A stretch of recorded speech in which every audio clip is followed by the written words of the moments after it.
The Brown family's two-story house in a beautiful suburban neighborhood of Richmond symbolized a perfect family from the outside. With its red brick exterior, white window frames, well-maintained lawn, and colorful flower beds, neighbors considered it a picture-perfect home in every season. Elizabeth Brown sighed deeply as she looked at the high school student files spread across the kitchen island counter. A woman of delicate beauty and gentleness, she had worked as a counselor at Albert High School for over 10 years and earned tremendous trust from her students. "Stop bringing students' casework home," Richard Brown's low, grave voice interrupted her thoughts. Richard was a leading real estate developer in the area, respected in the community for his career and charisma. Standing over 6 feet tall, his presence stood out in any room. He wore expensive suits with ease and exuded the confidence of a successful man. "I'm just preparing for tomorrow's meetings," Elizabeth answered with a smile. "I'll put them away soon." Richard leaned against the kitchen counter, holding a glass of whiskey. "You're too kind. You sacrifice too much of your time for those troubled kids." Elizabeth said nothing. Richard never tried to understand why she cared so deeply for the students he called troubled. Can you imagine making $10,000 a month just from YouTube, all from home? That's exactly what I did with Reddit stories. No face, no voice. Check the link in the description if you're curious. "Where's Olivia?" Richard asked. "In her room. I think she's doing homework." Richard frowned. "Shut away again. She's been acting strange lately. Go check her room." Elizabeth frowned. "She might be busy right now. And she's a 15-year-old girl. She needs privacy too." "There's no privacy in this house," Richard's voice was cold, leaving no room for discussion. "Go check on her." Elizabeth nodded silently, putting away her papers and choosing to obey to avoid an argument with her husband. She had long believed that maintaining peace in the home was her responsibility. Olivia's door was closed. Elizabeth knocked gently. "Olivia? May I come in?" When there was no response, she opened the door quietly. In the dimly lit room, Olivia was lying on her bed. Wearing a plain, simple t-shirt and sweatpants, she was looking at her smartphone but immediately darkened the screen when her mother entered. "Are you okay?" Elizabeth asked worriedly. Instead of answering, Olivia curled up. Her long brown hair covered her face, hiding her expression. "My stomach hurts." Elizabeth sat on the edge of her daughter's bed. "Again? That's the third day. Do you have a fever?" She reached out to touch Olivia's forehead, but her daughter pulled away. "No fever. I just don't feel well." "What about food? Do you want to eat something? I could heat up some soup." Olivia shook her head slightly. "Not hungry." Elizabeth looked around the room. The walls that were once decorated with bright colors and photos of friends were now bare. Her once cheerful and outgoing daughter had changed into someone else entirely in recent months. Her grades had dropped, she no longer spent time with friends, and she stayed shut in her room at home. "How was your English test last week?" "Got a C," Olivia answered vaguely. "A C? You always got A's in English. What happened?" "Don't know. Just couldn't concentrate." Elizabeth felt Olivia's body tense as Richard's footsteps echoed in the hallway. He stood in the doorway with his arms crossed. "Saying she's sick again." Irritation seeped into his voice. Elizabeth looked up at Richard. "Her stomach hurts. It's been going on for days now."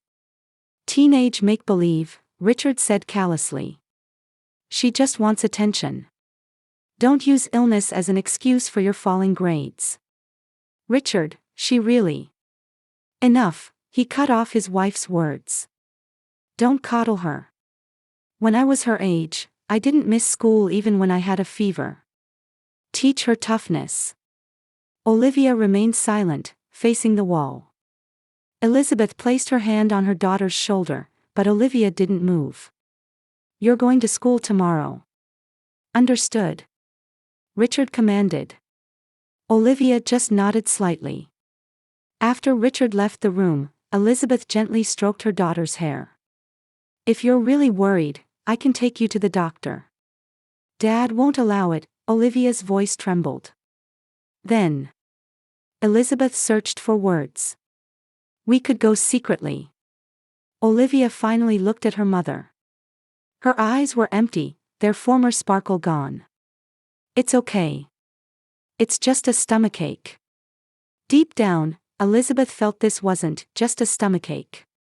It was something in her daughter's eyes, an unspeakable sadness and fear.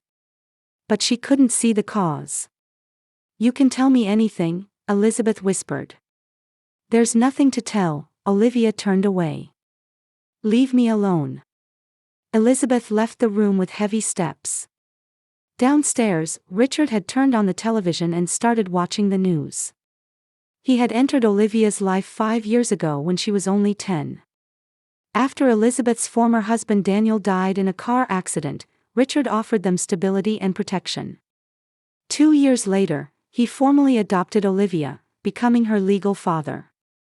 The relationship had been good at the beginning. But something began to change. It started with small changes: Olivia's rebellious attitude, Richard's increasing strictness. Elizabeth thought it was just a rite of passage through adolescence. But now, her intuition told her something more serious was lurking beneath the surface. When she entered the living room, Richard gave her a cold look. Don't take her to any doctor. It's a waste of money. Don't use insurance for such make-believe illnesses. Elizabeth nodded quietly. The next morning, Elizabeth watched from the living room window as Olivia boarded the school bus. Her shoulders were slumped, and fatigue emanated from her entire body. She hadn't eaten breakfast, and her face remained pale. I wonder if forcing her to go to school was really the right thing to do, Elizabeth muttered to herself. Of course it was, Richard said, appearing behind her. Already dressed in his business suit, he was ready to leave for work. If you coddle her, she'll always remain weak. Toughness requires strictness. Elizabeth nodded silently. She knew that questioning her husband's disciplinary philosophy would lead to a lengthy argument. Richard was about to leave for a 3-day business trip, so at least the house would be quiet during that time. Keep a close eye on Olivia while I'm gone. Always know what she's doing, Richard emphasized before leaving. Don't forget to check her phone. Elizabeth felt a slight disgust but answered, yes, I understand. She had always felt uncomfortable with Richard interfering with Olivia's privacy, but she had partly gone along with it under the pretext of parental responsibility. After Richard left, Elizabeth headed to her workplace, Albert High School. Waiting for her in the counseling office was her colleague and close friend, Sarah Martinez. Elizabeth, you look terrible, Sarah said worriedly. Another all-nighter with casework? Elizabeth managed a tired smile. No, I'm worried about Olivia. They moved to the back of the office where other staff couldn't hear them. Elizabeth confided in Sarah about Olivia's behavior over the past few months, declining grades, thinning friendships, and especially the concerning recurring illnesses. Richard says it's just make-believe. He won't even let me take her to a doctor. Sarah's expression darkened. What? That's strange. It's about her health. He calls it a waste of money. But I think Olivia is really sick. Nausea, stomach pain, loss of appetite, and more than anything, there's no light in her eyes. Sarah took Elizabeth's hands. Listen, Elizabeth. You've helped hundreds of children as a counselor. But it's strange that you can't help your own daughter now. A child's health comes first. You should act on your own judgment. Tears welled up in Elizabeth's eyes. Sarah's words expressed the voice deep within her own heart. Without Richard's permission. Elizabeth, Sarah said with a serious expression. Richard's away on a business trip, right? That's your best chance. Take Olivia to the hospital. As a mother, That's your right and duty. That afternoon, Elizabeth called Olivia's school and had her dismissed early, citing illness. Mom? What's going on? Olivia looked surprised to see Elizabeth waiting at the school's main entrance. We're going to the doctor, Elizabeth said with determination. Olivia anxiously looked around. But Dad. Dad's on a business trip. And your health comes first. Something flickered in Olivia's eyes for a moment, but quickly disappeared. She nodded silently and got into her mother's car. Elizabeth drove not to the local hospital but to St. Joseph Medical Center in the next town. She wanted to avoid the risk of being seen by Richard's acquaintances. Her hands trembled slightly as she presented her insurance card at the reception. Miss Brown, what are your symptoms? Dr. Nancy Chen, a young female physician, asked Olivia kindly. Olivia looked at her mother. Mom. I'd like to talk to the doctor alone. Elizabeth flinched momentarily. Pain that her daughter was trying to exclude her and anxiety that there was something she couldn't say squeezed her heart. However, she understood the importance of respecting her daughter's wishes. Of course, Elizabeth smiled. I'll wait outside. Alone in the waiting room, Elizabeth couldn't calm her racing heart. Various possibilities crossed her mind about what Olivia might be telling the doctor and why she couldn't speak in front of her mother. Drugs? Alcohol? Or, she tried to push away the frightening possibilities that came to mind. 45 minutes later, the examination room door opened. Dr. Nancy's expression was stern, and Olivia's eyes were red as if she had been crying. Mrs. Brown, Dr. Nancy addressed Elizabeth. I need to speak with you. Your daughter needs some tests. I'd like to conduct several tests today, if that's all right with you. Elizabeth couldn't hide her distress. Tests? What kind of tests? Blood tests and... The doctor paused a moment as if choosing her words. An ultrasound. Ultrasound? An ominous feeling spread through Elizabeth's chest. Is it something serious? Dr. Nancy maintained her professional expression. I can't say anything until we see the test results. We'll have the results by tomorrow. Could you come back tomorrow evening? Elizabeth looked at Olivia. Her daughter was staring at the floor, silently crying. Of course, Elizabeth answered. Whatever my daughter needs. A heavy silence hung between them in the car on the way home after the tests. Elizabeth tried to speak several times but couldn't find the words. Mom, Olivia suddenly spoke. Her voice was trembling. I'm scared. Elizabeth pulled the car to the shoulder for a moment. Then she hugged her daughter tightly. It's all right, Olivia. Whatever happens, I'm here for you. We'll get through this together. Olivia sobbed in her mother's arms. As Elizabeth rubbed her daughter's back, she mentally prepared herself for whatever truth would be revealed tomorrow. She was determined to be strong for her daughter, no matter how painful the truth might be. When they returned home, Olivia immediately shut herself in her room. As Elizabeth prepared dinner, she thought about how they needed to go to the hospital and return before Richard came back tomorrow.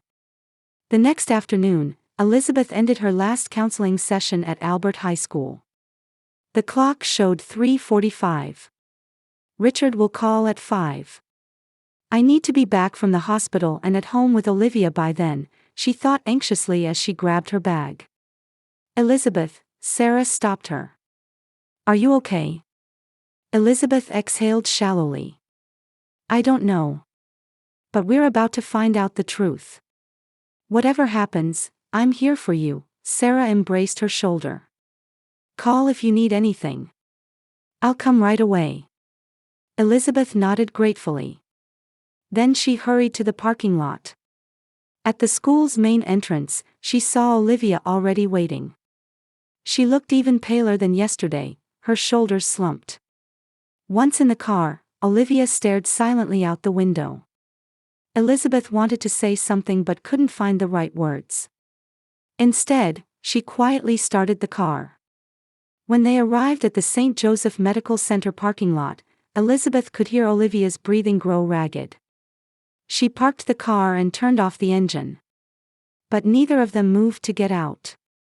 "Olivia," Elizabeth turned quietly toward her daughter. "I don't know what's happening. But I promise you one thing. No matter what, I love you and I'll protect you. We'll get through this together." Tears welled up in Olivia's eyes. She opened her mouth to say something, but no words came out. Instead, she just nodded slightly. Inside the hospital was bright white, with the smell of disinfectant in the air. After checking in, they were escorted to Dr. Nancy Chen's office. The doctor stood up with a serious expression when she saw them. "Mrs. Brown, Mississippi. Please sit down," she indicated chairs on the other side of her desk. A strange tension hung in the examination room. Dr. Nancy stared at her computer screen in silence for a few seconds. Then, after taking a deep breath, she turned to Olivia and Elizabeth. "The test results are in," Dr. Nancy said quietly. Her voice had the typical calmness of a physician, but clear concern showed in her eyes. After looking at Olivia's blood tests and ultrasound results together, she hesitated for a moment. "In your stomach." Elizabeth's heart began to race. Time seemed to stop. "Olivia is pregnant. About 12 weeks along." The sound of blood rushing roared in Elizabeth's ears. A cry escaped her lips, seeming to come from so far away she barely recognized it herself. "No. That's..." She couldn't find words. Olivia covered her face with both hands, bent forward, and broke down crying. Elizabeth automatically put her arms around her daughter, but she herself was trembling. "I understand how you feel," Dr. Nancy said quietly. "This is an extremely difficult situation. Olivia is only 15. In Elizabeth's mind, countless questions whirled. How? When? And the most terrifying question, who? Who? Elizabeth forced out from the back of her throat. "Who did this to you?" Olivia couldn't answer, just kept crying. Dr. Nancy stood up and said quietly, "Let's talk in another room. A nurse will stay with Olivia." Elizabeth nodded vaguely. Though she didn't want to leave Olivia, she understood the need to calm down. A nurse entered the examination room and gently placed her hand on Olivia's shoulder. Elizabeth stood up weakly and followed Dr. Nancy.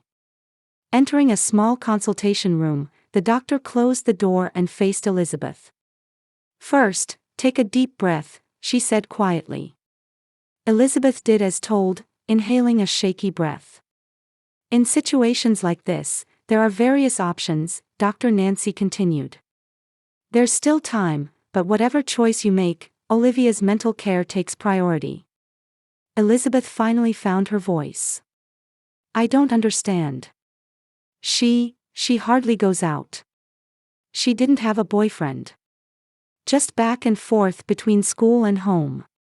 "Mrs. Brown," Dr. Nancy's voice softened. "In my conversation with Olivia, a very concerning situation has come to light. I've called in a social worker. She needs to talk with Olivia in more detail." Elizabeth's blood ran cold. A social worker? Why? Olivia's situation. The doctor seemed to be choosing her words. May involve legal issues. Legal. Elizabeth repeated the word. And suddenly, a horrifying possibility arose in her mind. Was Olivia raped? Her voice trembled. Dr. Nancy didn't answer directly. "Social worker Tracy Williams has arrived. After she speaks with Olivia, we'll talk, the three of us." Elizabeth was left in the consultation room with trembling legs. 10 minutes felt like an hour. In her mind, various terrifying possibilities appeared and disappeared. Thinking about the fear and loneliness Olivia might have experienced was heartbreaking. The door was knocked on, and a woman entered. She introduced herself with a calm expression. Mrs. Brown, I'm Tracy Williams. I'm a social worker with Child Protective Services. Olivia? Elizabeth asked with a trembling voice. She's with Dr. Nancy. She's safe. Tracy encouraged her to sit down. Mrs. Brown, what I'm about to tell you is very difficult. You'll need your strength. Elizabeth nodded firmly. I spoke with Olivia. At first, she didn't want to talk. But I explained that we needed to know the truth for her safety and to provide appropriate support, Tracy said quietly. Olivia says she has been sexually abused for about a year. For a year. Elizabeth's expression showed disbelief. By whom? A teacher? A coach? Tracy exhaled deeply. Your husband, Richard Brown. Elizabeth's world collapsed. She shook her head violently. No. That's a lie. Richard is her father. He even adopted her. He wouldn't do such a thing. Mrs. Brown, Tracy said quietly but firmly. In our experience, it's very rare for children to lie about such serious allegations. Especially when they can provide detailed explanations. But Elizabeth's voice was hoarse. Why didn't Olivia tell me? Olivia did tell us. She was afraid of hurting you. She said Richard threatened that if she spoke, it would hurt her mother, and that no one would believe her. Tracy's voice was gentle. Furthermore, she herself didn't want to break the family. Intense pain shot through Elizabeth's chest. Guilt for failing to protect her daughter and anger toward her husband overwhelmed her. Her body was shaking uncontrollably. We need to report this to the police now, Tracy said. Ensuring Olivia's safety is the top priority. Richard is on a business trip. He's coming back tomorrow, Elizabeth answered mechanically. That's good, Tracy said. You and Olivia need to move to a safe place. Do you have relatives or trusted friends you could stay with? Sarah's face appeared in Elizabeth's mind. Yes, I do. Excellent, Tracy smiled gently. A police officer will record statements from you and Olivia. After that, you'll move to a safe location. Meanwhile, an arrest warrant for Richard will be issued. Though Elizabeth's mind was in chaos, one thing was clear. She had to protect Olivia. Now that she knew her husband's true nature, all her maternal instincts had awakened to protect her daughter. Let me see Olivia, she stood up. Tracy opened the door and escorted Elizabeth to Dr. Nancy's examination room.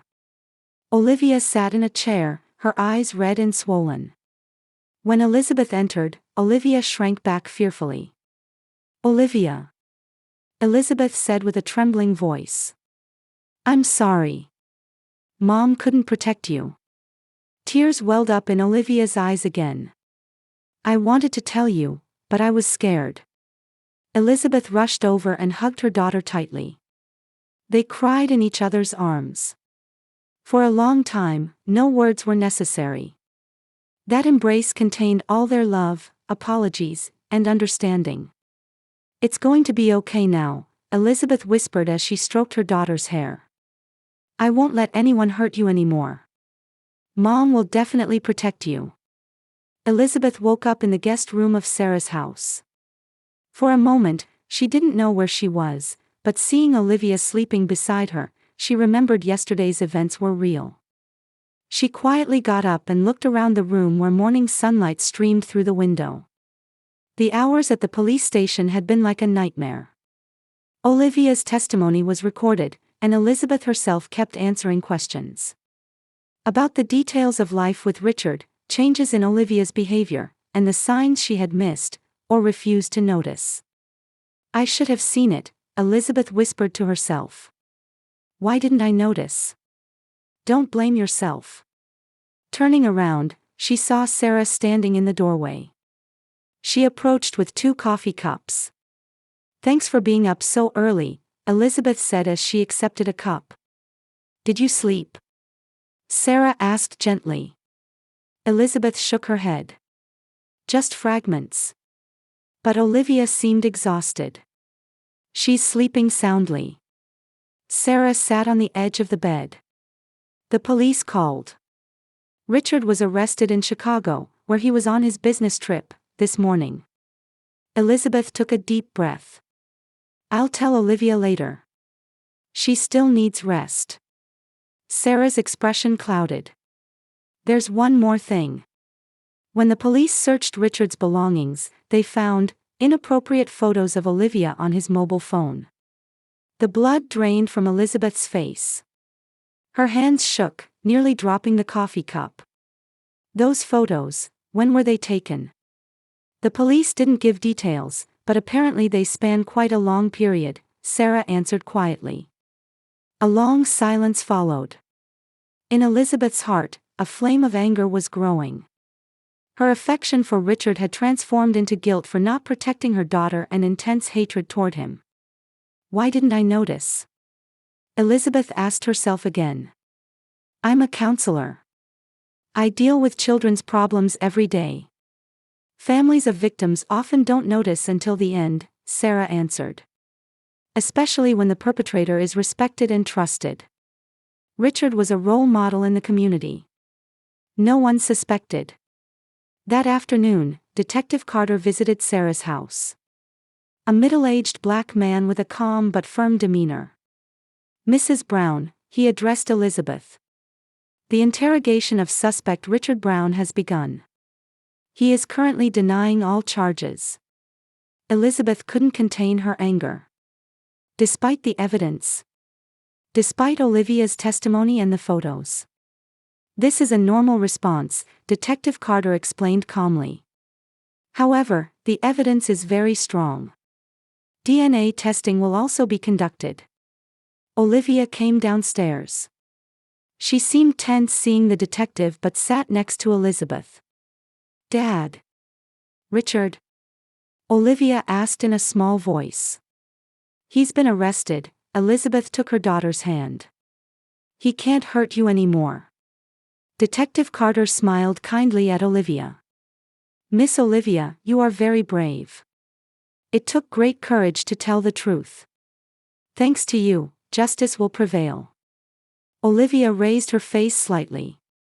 In her eyes, a light that hadn't been seen for a long time began to return. Have you learned anything about Richard's motives from the interrogation? Elizabeth asked in a trembling voice.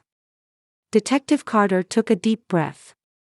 It's still early, but his behavior pattern shows typical characteristics of a controller. He seems to have used his position as a stepfather to satisfy his sense of ownership and desire to control Olivia. The detective continued, also, initial interviews with a psychologist suggest that the suspect had strong jealousy toward Olivia's biological father. It's possible that as Olivia entered puberty and began to resemble her real father, it triggered him. Elizabeth couldn't stop trembling. She was beginning to understand what kind of man she had chosen and trusted. Richard's controlling attitude, excessive interference with Olivia, unnecessary criticism of her former husband, everything now appeared in a new light. What do we do now? Elizabeth said as if telling herself. As next steps, Detective Carter explained in a practical tone, I recommend applying for a protection order and starting divorce proceedings. It's also important for you and Olivia to receive professional counseling. Elizabeth looked at Olivia. About the pregnancy. Tears welled up in Olivia's eyes again. Detective Carter quietly stood up, saying, I'll step out for a moment, and left the room with Sarah. When mother and daughter were alone, Elizabeth took both of Olivia's hands. Whatever choice you make, I'm on your side. Remember that. Olivia answered through tears, I don't want to have the baby. Every day. I would remember. Elizabeth hugged her daughter tightly. I understand.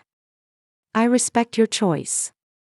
That night, after Olivia had fallen asleep, Elizabeth sat across from Sarah in the kitchen. I can't go back to the house, Elizabeth said quietly. There, everything reminds me of Richard. You can stay here for a while, Sarah held her friend's hand. Until you take your next step. Determination shone in Elizabeth's eyes. Olivia and I need a fresh start. It will take time for her wounds to heal. But we'll get through this together. Sarah nodded. You're a strong mother, Elizabeth. There will be many difficult things ahead. The trial will be painful too. But you and Olivia will surely build a new life. On a cold February morning, Elizabeth and Olivia climbed the courthouse steps. Today was Richard Brown's final sentencing day. Ready? Elizabeth asked, holding her daughter's hand. Olivia nodded. Since that day 4 months ago, she had gradually changed. She had received professional counseling, participated in support groups, and above all, the new bond built with her mother had supported her. Inside the courtroom, all was quiet. When Richard was brought to the defendant's seat, Elizabeth saw him for the first time in months. The husband who had once been full of dignity and confidence was gone. Instead, there was a man with a haggard face and empty eyes. Richard had initially denied all charges. However, Olivia's DNA test confirmed his paternity, and the photos and messages discovered on his phone were irrefutable evidence. After the preliminary hearing, he eventually agreed to a plea deal. Still, Olivia chose to testify in court. She wanted to give courage to other children in similar situations by sharing her experience. Defendant, Richard James Brown, Judge Margaret Saunders said in a solemn voice. You have pleaded guilty to sexual abuse of a minor, possession of child pornography, and incest. The judge looked sternly at Richard. This is an extremely despicable crime that has inflicted permanent wounds on the victim's life. Your act of using your position and authority to abuse a child you should have protected deserves the harshest condemnation. A heavy silence fell over the courtroom. This court sentences you to 25 years in prison. Possibility of parole begins after 18 years. Elizabeth embraced Olivia's shoulders. Between them flowed relief and a sense that one chapter had ended. Outside the courthouse, spring sunshine greeted them. 3 weeks ago, they had left this town and moved to a small town called Cedarville, 100 miles away. Elizabeth had secured a position as a counselor at a local school, and Olivia had begun attending a new school. Mom, Olivia suddenly said. I want to speak at the support group. About my experience. Elizabeth looked at her daughter in surprise. Really?